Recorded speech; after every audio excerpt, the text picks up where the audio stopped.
Call of Duty has been one of the top-selling video games for longer than most of the player base has probably been alive. While it started off as just another World War II style shooter, it quickly became the go-to FPS game to play online. But in 2008, one of the developers, Treyarch, got a little bit more ambitious with their approach. After the player finished the campaign of World at War, they were greeted with an entirely new game mode, Nazi Zombies. A game mode that started off as a simple round-based survival, turned into one of the most complex stories in video game history. This is the Call of Duty Zombies retrospective.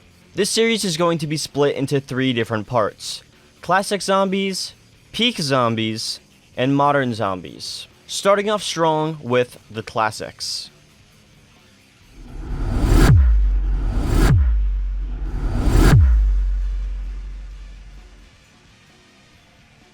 World at War is where zombies came to life, and at the time, it was like nothing players have seen before. The campaign ends and the player watches a cutscene of a fallen soldier with dozens of what seems to be enemies sprinting towards him. That is until we get a closer look and see how gruesome and grotesque this enemy soldier is. Nacht Der Un Toten, or Night of the Living Dead, started off the entire Zombies franchise with, at the time, a bang.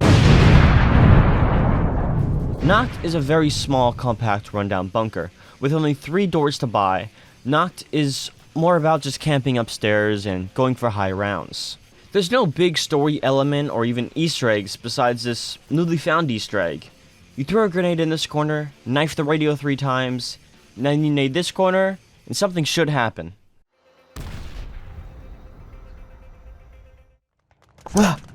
Oh, just you.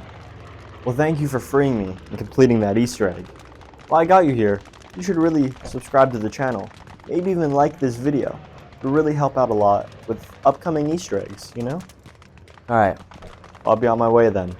Be on the lookout for more of these. Besides being the most recognizable and overdone zombies map, Nacht is nothing nowadays. Sure, it gave us the ray gun, great trains, and camping spots, but now that everyone is all grown up and kids nowadays see scarier stuff in their Overwatch competitive games, Nacht just doesn't hit the same as it used to. It wasn't until our next map where zombies became just a little more than hiding in a corner. Verruckt, also known as the scariest zombies map. This map is set in an insane asylum from the 40s, so you can imagine how gruesome that is. Verruckt introduced 3 main new components to zombies: perks, power, and traps. From spawn, the player is trapped on one of 2 sides of a wall, separated from his or her friend. Already a terrifying start. Depending on what side you're on, you're either going to spawn with Juggernog or Quick Revive. Quick Revive explains itself, and in later titles, revives the player if playing solo up to 3 times. Jug increases the player's health, so instead of downing in 2 hits, you go down in 4. It also increases the player's health regen, making you borderline invulnerable. Beautiful perk, and probably just as famous as Call of Duty itself. Going up the Quick Revive route, we have Speed Cola. This makes the player reload much faster, or 2 times as fast to be exact. And up past Jug is Double Tap. This increases your gun's fire rate. That's all. It kinda sucks in World at War.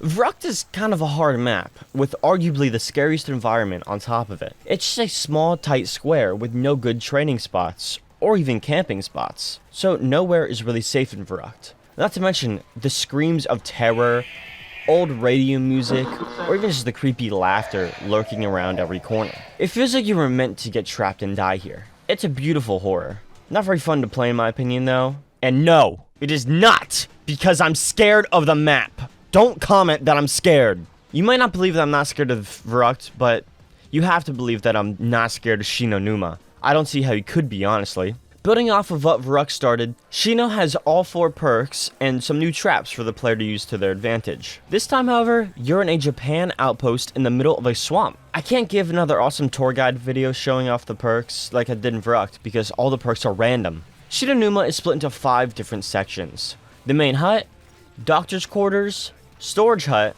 fishing hut, and the comms room. All 4 of those areas split off from the main hut and are filled with swampy water to slow down the player. The easiest way for the player to survive high rounds is to play around this new trap, the Flogger. Or you could just train up all 24 zombies World at War allows, and then one-shot them with a brand new Wonderwolf DG2. Oh god, this thing is gorgeous. The Wonderwolf shoots a beam of electricity that spreads to all nearby zombies, dealing infinite damage in the process. The only downside is its low ammo count, but guess what? Treyarch thought of that too, bringing us the brand new Hellhounds or dog rounds. Starting from round 5 to 7, and then every 4 to 6 rounds after that, Hellhounds will spawn in around the map and hunt the player down. They're very easy to kill, but kinda hard to hit. After ending the round, the player is guaranteed a max ammo, so you never have to worry about your Wonderwolf again. The only other notable part of Shi No Numa is the zipline, but no one ever plays over there, so it's really not worth going into depth about. Just thought I'd mention its existence. Little editor's note here, I forgot to mention that this is also the first map that has the box change locations. Instead of just staying in one constant state like the other two maps, you can finally roll a teddy bear and it'll swap around between the 4 outlying segments. Also, I just want to point out the attention to detail that Treyarch went to by adding little martial arts poses for some of the Japanese zombies. It's pretty cool. World at War has one final map in its roster, and while the first 3 I really don't care for that much from a gameplay standpoint, Der Riese is a map I could play for days on end. Taking us back to Germany once again, Der Riese is set at Richthofen and Maxis's lab, where they were experimenting with teleportation. And before all you new gens flood the comments asking, yes, you can teleport on this map. Doing so with all 3 stations actually opens up something brand new to zombies: Pack-a-Punch. For the low cost of just 5,000 points, the player can turn his or her weak, low ammo weapon into a strong, laser beam shooting monster. It even works on your wonder weapons, and is so easy to get on Der Riese because of both the best camping spot ever, and one of the best training spots ever. Aside from that, Der Riese also added the Symbol Monkeys, acting as your secondary throwable. The monkeys draw the zombies' attention and explode after a few seconds. They aren't really meant to deal much damage, more just to give the player some time to run away, hit the box, or whatever else they need. Like the rest of the maps from World at War, Der Riese isn't super complicated, or even very big. I think the main appeal comes from how much more open of a map this is compared to the others. Even though Shi No Numa has open parts, the swamp kinda ruins it. Der Riese just has this feel to it. For me, each map has a color in my head. Nacht is obviously gray, Verruckt is like a red-yellow, Shi No Numa is obviously green, and Der Riese is a nice cool blue. Something about that actually affects how I feel about the maps, and I just like blue the best out of all those choices. I hope I'm not alone in this mindset. It makes sense to me, I swear. Whatever, we're getting off track though. Overall, World at War Zombies was a great introduction to what would become the biggest survival game mode of all time. Even though the maps and game itself aren't as exciting or extravagant as they are today, the vibe of playing these maps is all the same as when they first came out. And all these maps have been remade in both BO1 and BO3, but they just don't feel the same as they do here. You really can't beat the classic feel of World at War Zombies. None of them are as scary as this. Black Ops 1 is where most players really got into zombies. I know my first map was Kino Der Toten, and the same probably goes for most of the people watching this video. BO1 is also where the zombie storyline really started developing into something real. Before, in World at War, you were just 4 soldiers fighting to survive. Now, you're Richthofen, Dempsey, Nikolai, and Takeo. This isn't going to be a complete zombies lore breakdown video, but I will cover the basics for each map. Starting off with our beloved Kino. When you think COD Zombies, you probably think of Kino Der Toten. What about this map is so iconic though? Is it all just nostalgia? Or is this truly the peak survival zombies map? Well, at least in my semi-professional opinion, I think it's a little bit mix of both. At the time, this was easily the best map we've ever seen, but as time went on, even just in the lifetime of BO1, Kino became a bit overshadowed by maps with actual goals besides just surviving to round 50. That's not to take away from Kino's strange beauty. Something about this rundown theater is so comforting yet haunting. Taking a step away from the map's look, Kino did introduce a new form of zombie and a brand new wonder weapon in the form of the Thunder Gun. Before we get into the goated Thunder Gun though, let's take a look at the new Nova Crawlers. These little guys are infamous for being utterly annoying and nothing else. They only begin spawning after power's turned on, and unless you kill them with a melee or explosive, they will explode a noxious gas that slows and disorients the player, and it lingers for a long time. While they look super unique and creepy and kinda awesome, I hate them, and would be more than okay if they never existed. The Thunder Gun, on the other hand, I love with every bone in my body. Known to many players as the perfect training weapon, this behemoth of a gun fires a massive blast of pressurized air, dealing infinite damage in the process. Not to mention, it can be pack-a-punched for even more ammo in a magazine. But that's where one of the big issues with the Thunder Gun comes into play. It has very limited ammo, and does not generate very many points. The zombies crew teleported here straight from Riese, and then left soon after. That's about all the story there is here. Overall, Kino was the perfect start to Black Ops 1 Zombies, and is still loved to this day. While maybe not as fun as we all remember, it's still a great experience. Hi, yeah, another editor's note here. I forgot to mention in my script that Mule Kick was also introduced on this map, a new perk allowing the player to carry a third weapon. It is so useless that I just forgot to write it down at all, even mention it. The idea of carrying a third weapon is cool in concept, but in reality, it just gets you in your way and you end up swapping to the wrong gun. Like, say you want to swap to your Thunder Gun, but instead you accidentally swap to, like, the CZs. You're dead. You lose. It also cost 4,000 points, which is absurd for what it is.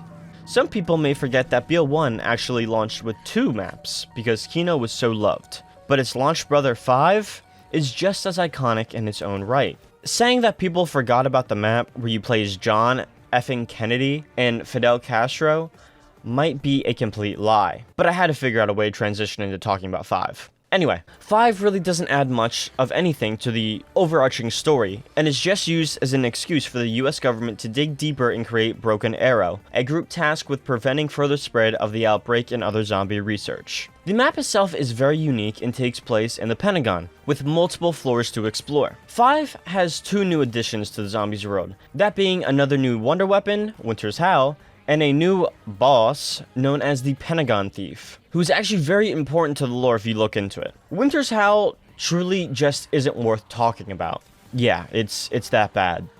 The Pentagon Thief, however, is very much worth our time. His name is Yuri, and he was sent by Samantha, the girl controlling the zombies.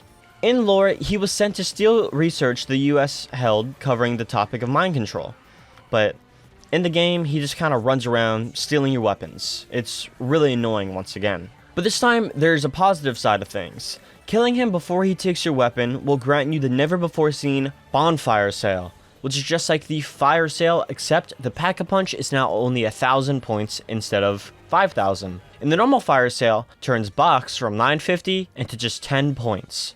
Very nice to spam. It's a worthy trade-off, honestly. 5 also introduced the Death Machine power-up drop, which I love. As a map, 5 is okay. It's kind of tight and doesn't have the same feel as all the other maps before it, but it's still a highly respected and loved map around the community, just because of how unique of an experience it was back in 2010. Coming to our first DLC map of BO1, we have one of my personal favorites to high round, Ascension. Ascension is a top 5 map contender in my opinion. I mean, it introduced so much to zombies. PhD Flopper, Stamina Up, our first real Easter egg, and the best training spot of all time. PhD is a fan favorite perk that never truly returned after BO1.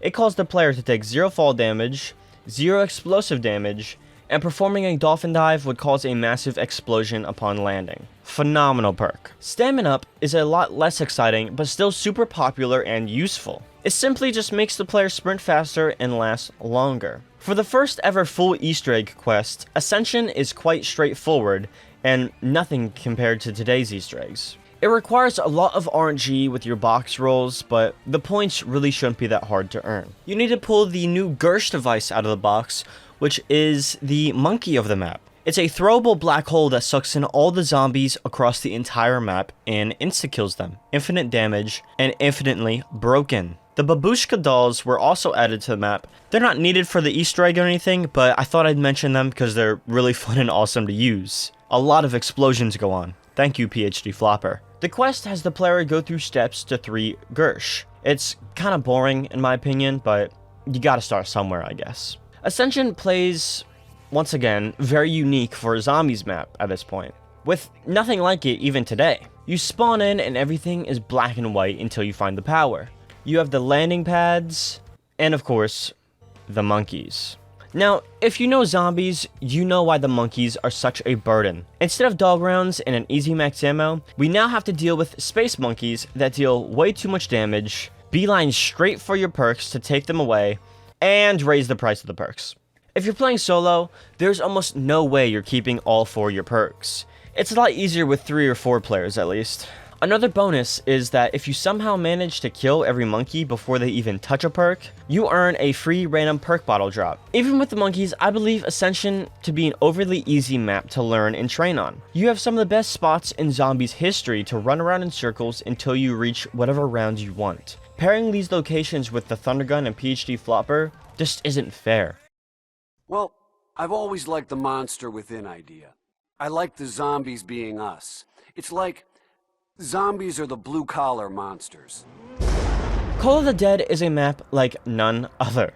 I know I've been saying this a lot, but this is the beginning. They're trying out a bunch of new things, okay? With a cast entirely made up of actual celebrities, Call of the Dead has just a fun feeling behind it. The whole plot/idea is that the original Zombies crew convinced Gersh to teleport them out of Ascension, but the Wonderwolf overloaded and sent them to 2011 just as George A. Romero is filming his next movie, Call of the Dead. The cast, Danny Trejo, Sarah Michelle Gellar, Robert Englund, and Michael Rooker, all watch in confusion as a zombie carries George away. They eventually find Richtofen and everyone else trapped behind a locked door and have no other choice besides helping them to get rid of the zombies. During all of this, Zombie George slowly trails behind you, unless you piss him off. Then, he'll go full zombie mode and sprint faster than you until you cool him off. If you do manage to kill him, he'll drop a perk bottle and a free death machine or Wonderwolf if you finish the Easter egg. The map is set at a crashed World War II boat and a lighthouse across from it with a zipline and launchpad connecting them. The icy, isolated feel ties everything together and creates a terrifying yet enjoyable experience. Even when they brought the setting back in BO4, it just wasn't the same. But we got some time before we talk about that game, thankfully. Call of the Dead did introduce a whole new perk and 2 new wonder weapons. The perk is Deadshot Daiquiri. Enough said about that. Both wonder weapons are very unique and we haven't actually seen them again since this map. The VR-11, which when shot would have the zombies turn human and act as a distraction, and the Scavenger, a sniper-like rifle that fires explosive rounds big enough to destroy your entire train. Without PhD, this gun isn't very good, because odds are you're gonna down yourself with it. So please buy PhD if you want to use the Scavenger. I never got to play Call of Dead when it was at its peak popularity because I was a toddler, but that doesn't take away from the experience in the slightest. Such a great map. Shangri-La, on the other hand, has mixed reviews. Known as one of the harder maps, Shangri-La has the crew in paradise. On the hunt for the Summoning Stone held by 2 explorers stuck in a time loop, the main quest is to free them in exchange for the stone. Quite a straightforward task, but definitely not an easy one. I've never actually attempted this Easter egg due to fear of the map, in all honesty, and because my friends are just as scared as me. Because even just casually playing the map is way more difficult than most, with traps, new zombies, mud, tight spaces, and the monkeys are back. These monkeys don't steal your perks, however.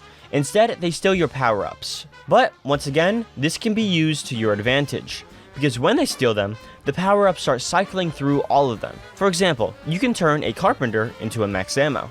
Kinda epic. And as another added bonus on top of that added bonus, a max ammo drop that gets stolen can even turn into a perk bottle. It's only for a second, so react quickly.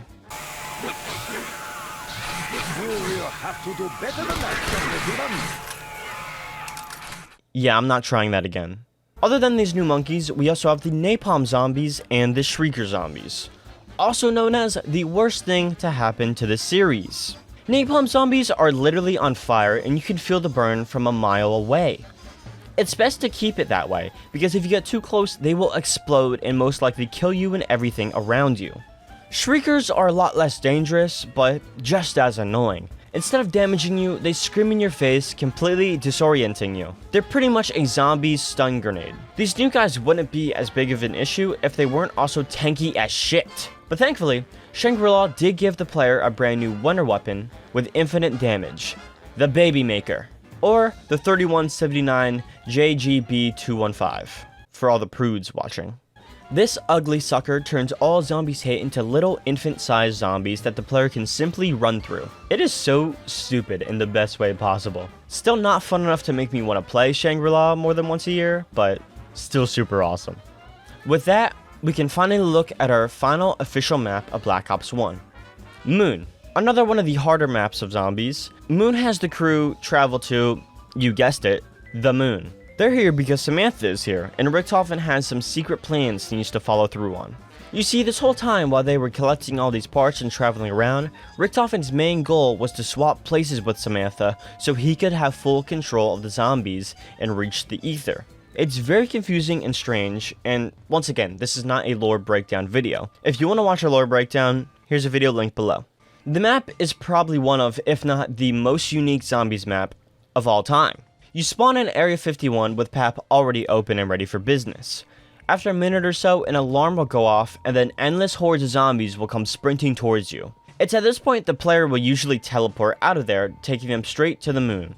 Careful though, there's no air up here, so you better equip that spacesuit and get to work. I'm not going to go over every little aspect of the map, just want to emphasize how insane of an intro that is. Moon is very strange design-wise. You have areas that look identical, then you have the greenhouse, and even a pyramid. On top of all of that, you have the excavator going around destroying parts of the map for rounds at a time. It's a pain in the ass.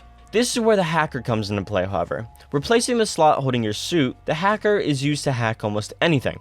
Perks, people, PAP, and yes, the excavator. Using the hacker tool takes a long time, however, so you better hope that you have a friend protecting you. 1.5 new enemies were also added to Moon. I say 1.5 because the astronaut is brand new and honestly not bad to deal with. And the Nova Crawlers make a return, and they got so much worse. Not only do they still release that gas and borderline blind you, but now they can also teleport and blink around the room. Thank you, Treyarch. The astronaut, on the other hand, I actually really love. It's kind of weird to love, but I think he's so funny. Especially back on console, when he would have the name of someone on your friends list, which would absolutely terrify the little 13-year-old boys playing. He can get in the way of your trains every now and then due to his massive health bar, but the wave gun should easily take care of that issue. This weird looking gun is the first of many upcoming wonder weapons to actually be 3 guns in one. The dual wield mode is alright and does fine on its own, but when you combine the two you get something beautiful. I don't know why it's called the wave gun though, cause it inflates the zombies until they explode, and I just know some pervert out there is getting off to this shit. You also get the return of the Gersh device from Ascension, and the QED, which has endless randomized effects. Way too many to read off here, so it's linked below if you want to check that out. If you manage to get all these items and complete the Easter egg, you swap souls with Samantha. Well, Richtofen does. And after you do that though, there's only one part left of the Easter egg. Blowing up the Earth. Pick on someone your own size.